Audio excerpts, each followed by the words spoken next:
Hey, I'm David Wells, and I'm a results leader. You're listening to ResultsLeader.fm. Being a thought leader is easy. Getting results is hard. This show is for the results leader who lives and dies by their results. Here is your host and Chief Results Leader, Jonathan Rivera. Yes, y'all. You know what time it is?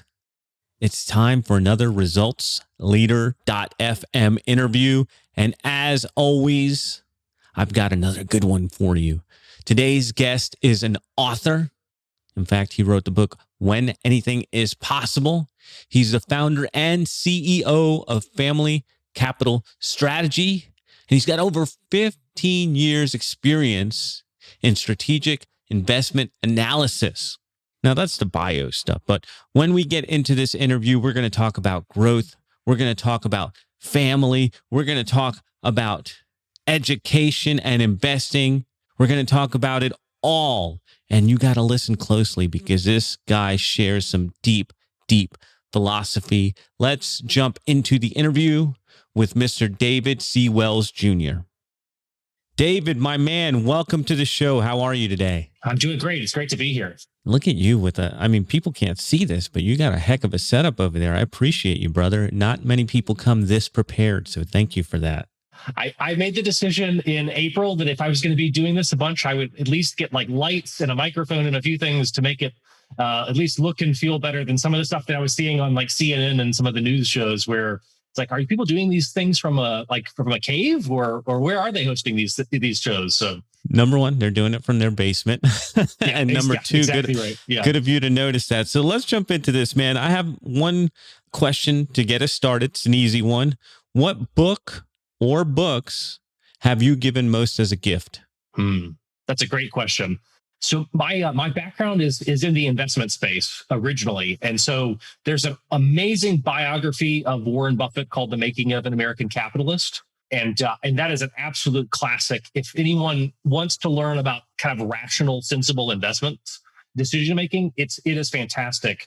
That is followed closely by the book No Easy Day, which was written by one of the Navy SEAL team members that was involved with the raid on Osama bin Laden, and phenomenal look at how the teams structure their work, how they're effective, how they manage themselves, and honestly, even like how they manage their emotions in really high stress situations.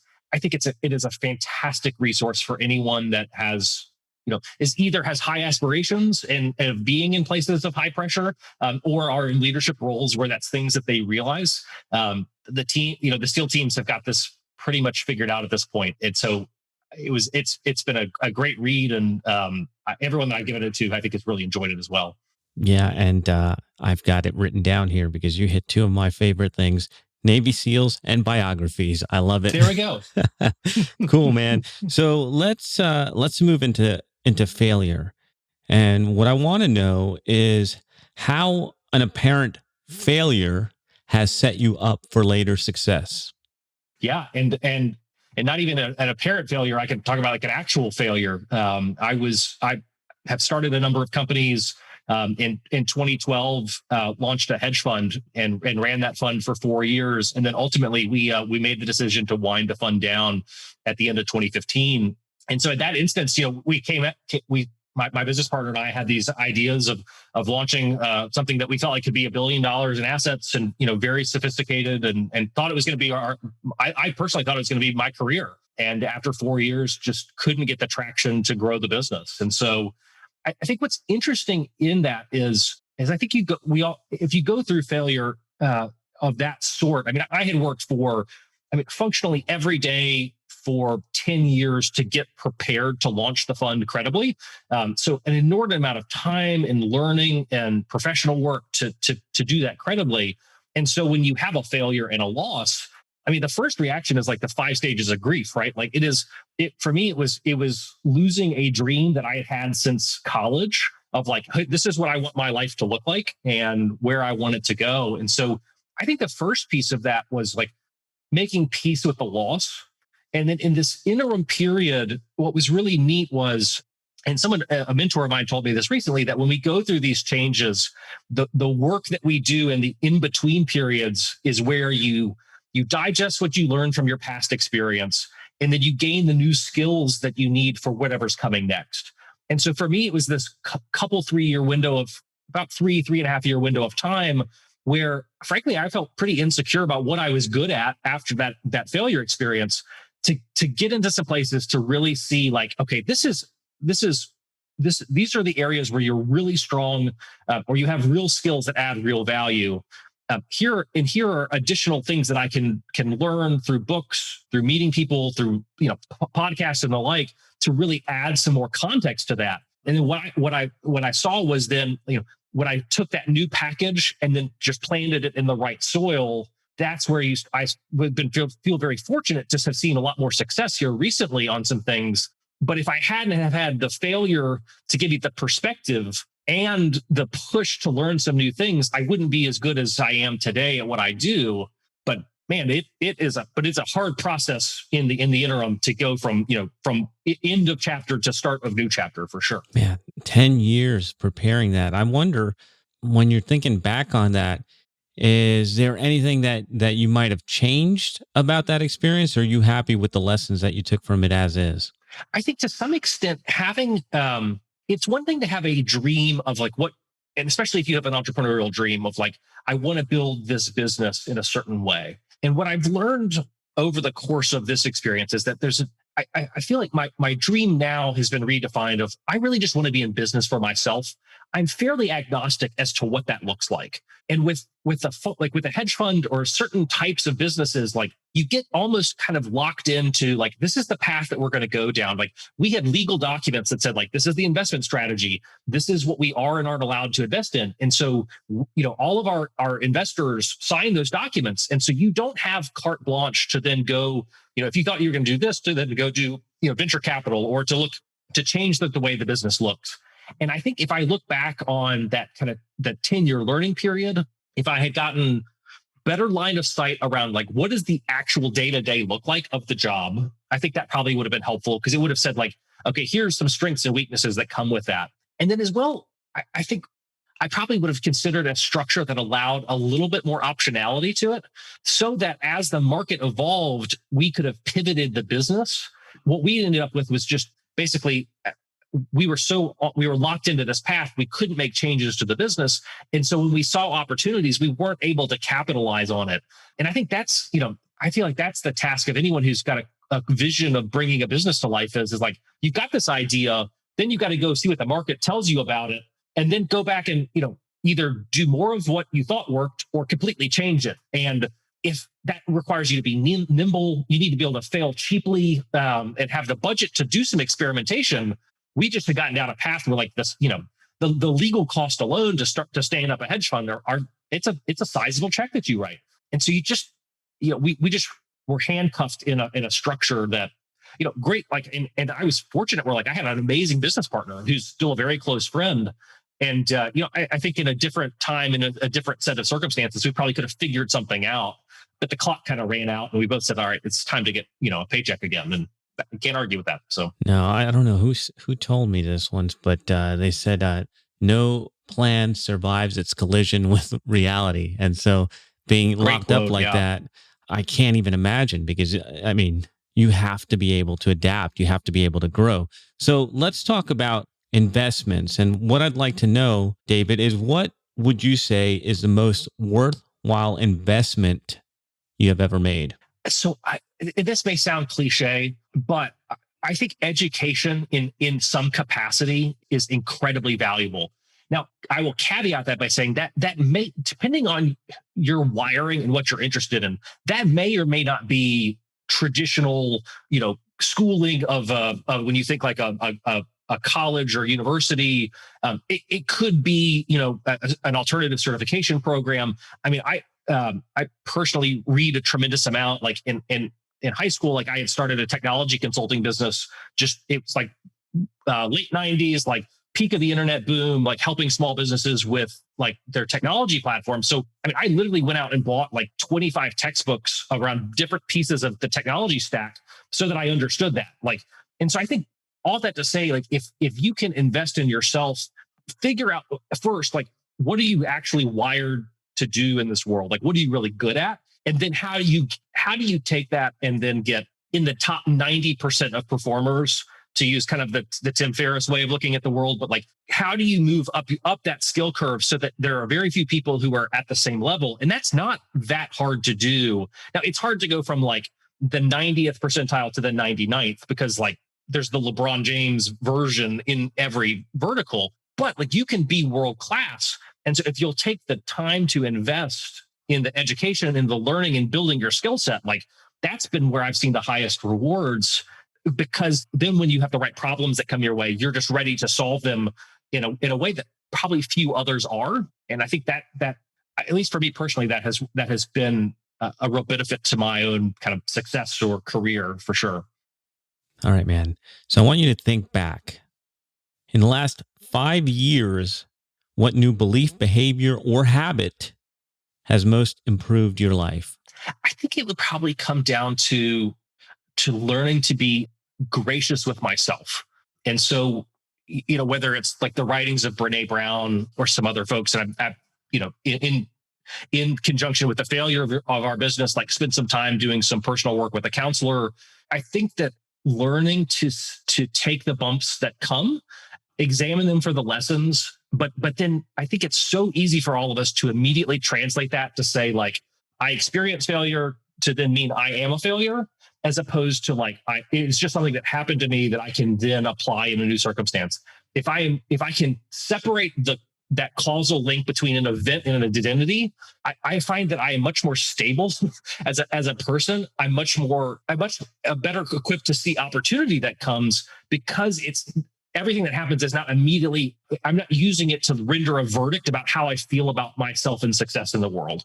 And I think that's been, and maybe it's just like hitting my late 30s and having kids or some other things where you're just like, okay, like if you can feel secure enough in who you are and what you're good at, and then put a little bit of circuit breakers between, the good and bad of everyday life, I think that just positions you to behave a lot more thoughtfully.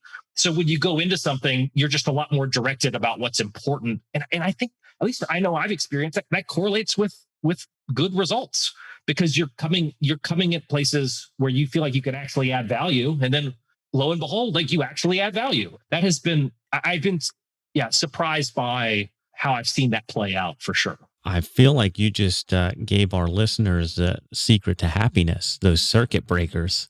I like that analogy there.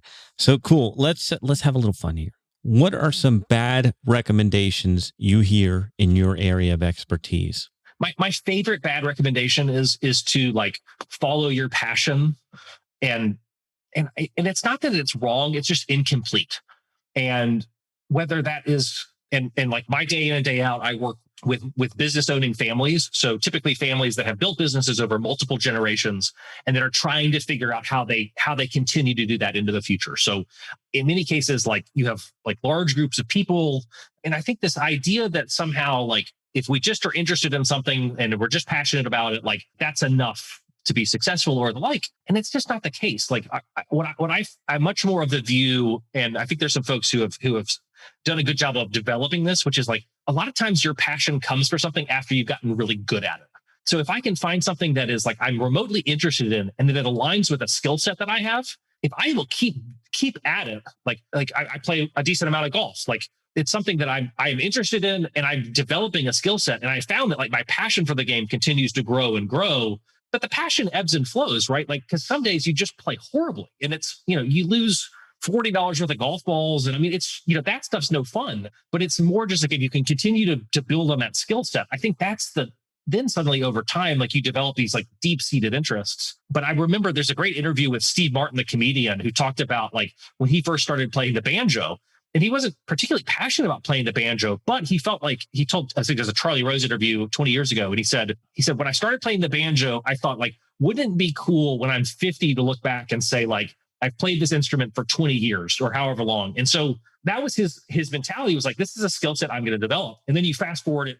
Now he's been at it for so long, and he's a comedian who's also won a Grammy in bluegrass music. And it's like, you say like, well, how is that even possible? It's like, well, it's because he kept at it for such a long period of time. I feel like if you're just motivated by passion, then you don't actually stick through things at those plateaus of learning to get to the next level. Man, Steve, nobody's brought up Steve Martin, dude. I love that guy. I don't know. Yeah.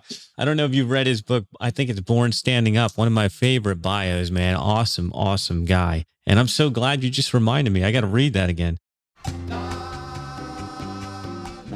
We interrupt your regularly scheduled program for a public service announcement. We're going to get right back into this show, but I wanted to ask you a question. If you have been listening to the show for any amount of time and you've picked up even one single tip, then I need your help. Get the word out. Tell people about resultsleader.fm. Share it on social media. Share it on your email. Share it anywhere. Hashtag resultsleaderfm. Now let's jump back into the interview. So let's move on to what everybody's here for. We like to talk about results. And so the first question is, why do results matter? I think it comes down to the fact that intention without productive output should make you question whether your intention was aligned with the way the world actually is. So if you have, great ideas of being a great husband or father or business leader, but then you don't have the output that supports it, then there's a disconnect that's there where I don't think that you can say that your intention was actually true. Like there was something that kept that from happening. And so I feel like results are just the fruit. I mean, that's the natural output of whether it's a dream or a goal or whatever else. Like if you're not seeing that come to life in something that is realizable, if it can be quantified or measured in some way, then I think it makes you take a step back to say, well, then what am I actually doing here? And I want to be careful around that, because I don't think that we've certainly seen examples when results are everything, and then you get these really bad outcomes with, you look at like a Jeff Skilling from Enron who was there, and folks who were so laser focused on the output of their work that they didn't have the right intention, and they were willing to achieve success at any cost, and then they get to spend some time thinking about that in the penitentiary. So I think it's this, you're trying to marry these two things, but if there is no tangible proof, then something basically says that you're off base in that. So I hope that, I don't know if that makes sense, but that's kind of how I separate the two. I think that our listeners should rewind, go back 30 seconds, go back a minute, and listen to what he just said a couple times, because there is some deep insight there that it touched me, especially when you talk about being a dad or being a husband, because we all say we want to do that, but are we putting in the work, and are we getting out the output or the fruit, as you said, of that? And that's a beautiful picture to paint. So let's go back again. In the last 5 years, what new realization has helped you get better results for your clients? I was having this call yesterday with a business leader that we were beating around some ideas, and it sounds kind of counterintuitive maybe, but I think it comes down to this idea that as a business leader and as a business, you are going to have certain clients or customers that are like the middle of the fairway. These are like the best possible relationships for you to invest in. And then you have the 20% of your clients that generate 80% of your problems that for some reason are not in alignment.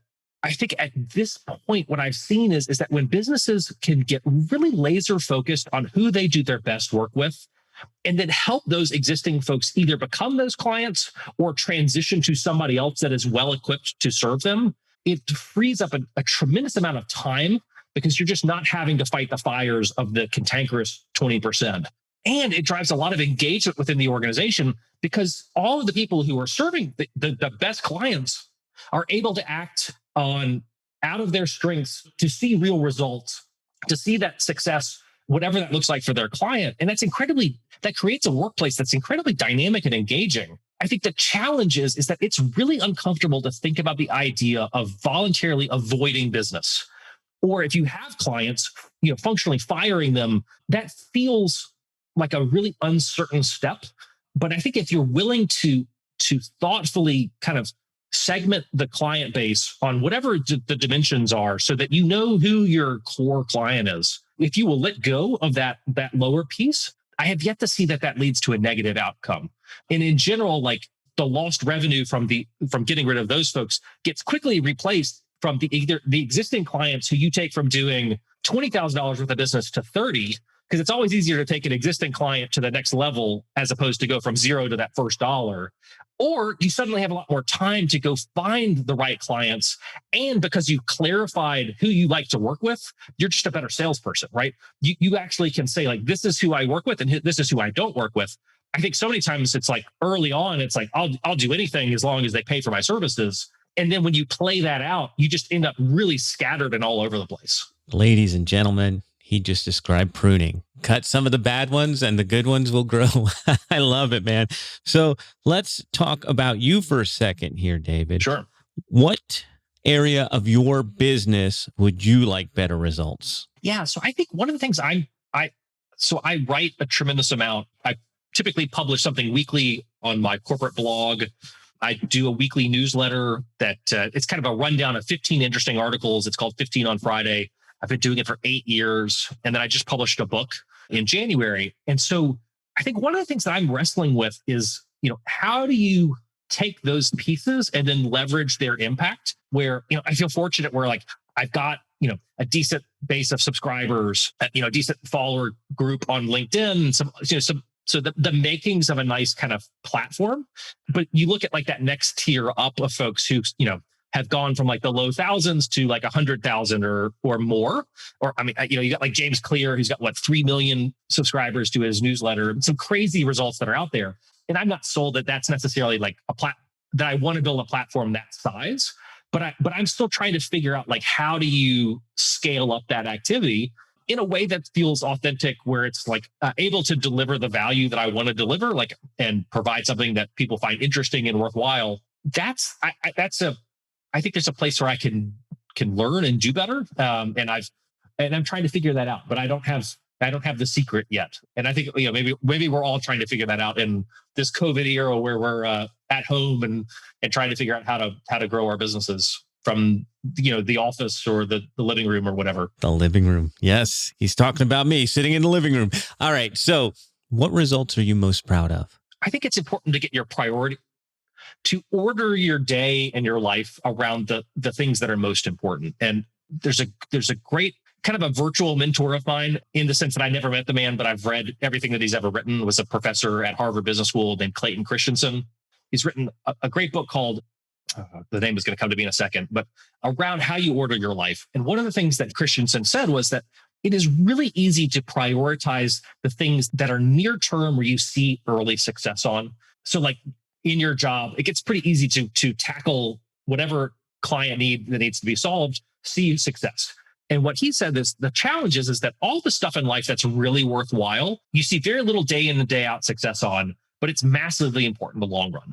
And so for me, like that gets expressed through like my marriage and through the relationship I have with my kids, which like, if I were to judge how successful I am as a father, like on any given day, like, good Lord, like, I've some days my kids are thrilled that I'm in their lives. And then other days it's like, if dad didn't come home for a month, they would be happy with that. And so I think that's where I'm probably the most proud or happy with is my wife and I have tried to be really intentional on like first with our marriage, because our personal belief is that like, if that gets out of whack, like then the rest of the family is going to have problems. And so like, I mean, we've been married. This is our 14th year. We've had regular date nights since the first year. And so, and then even in COVID, like probably more so because we've just tried to be super intentional with carving out that time. And so I think having that as a foundation and a really strong partnership with her, and then thinking through like, how do we be really intentional with each of our kids?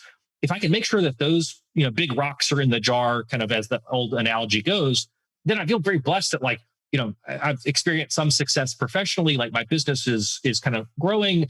I serve on a number of nonprofit boards and have been able to help build some really cool things to help other people in the world. And like, but the great thing is like, that's all gravy. Like if I felt like I was a failure on those other two, then that other stuff doesn't matter. So just getting that prioritization right I'm grateful that I feel like we've done that. And then it's also just a challenge to like not lose sight of that, because life gets so busy and it's easy to take your eye off the ball. That was one of my favorite notes, by the way, from the pre-interview is I remember you saying 14 years married and you have that as a priority, because we live the same way. We look at our marriage first because we were here first. We'll be here after the kid leaves, and then the kid, and then everything else. And so I knew that I had to have you on the show when we had that conversation, and I'm glad you brought that back.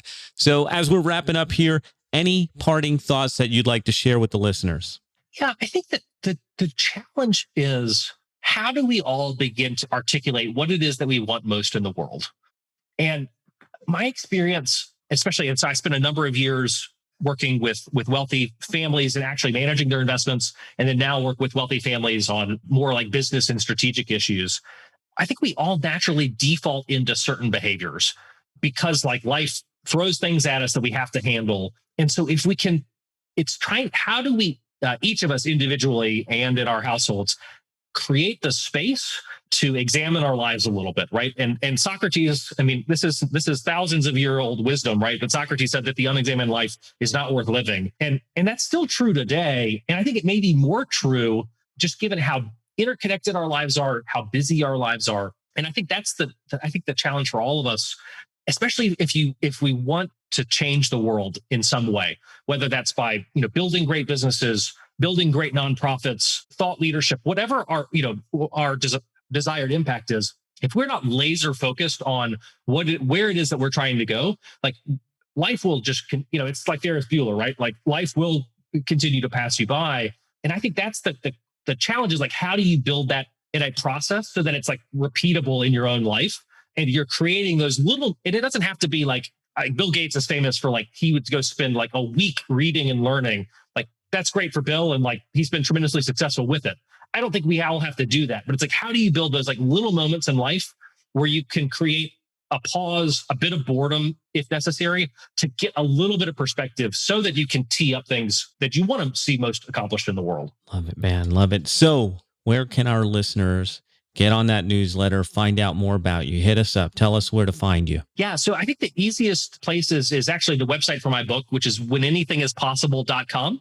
So yeah, so at whenanythingispossible.com, from there, you can find the blog, you can find the newsletter. That's kind of the easiest place to land. I'm around on LinkedIn and Twitter. If you have interest in investing, Formula One, and a few other kind of random interests and golf and some other things, but things that are a bit more kind of directed to how I spend my days professionally are going to be on that website. Whenanythingispossible.com. And yeah, that was one of the things that attracted me to you when I saw your profile, and it was more like the family office, right? I think that's the way you put it. And I've read all about that and I was stoked about that. So David, I'm so stoked that you were on the show, that we got you here, we had some time together, and that we have enlightened our listeners. I appreciate you being here and sharing with us. And we will be back in your earbuds next time. Thank you all for tuning in. That is a wrap for another edition of ResultsLeader.fm. If you are out there getting results for your clients and you want to be featured on the show, go to ResultsLeader.fm now and apply to be on the show. And if you love what you're hearing, share the show. Give us a rating and review. Do anything to help us get the message out there. Thought leadership is easy, but results leadership is hard. This is thepodcastfactory.com.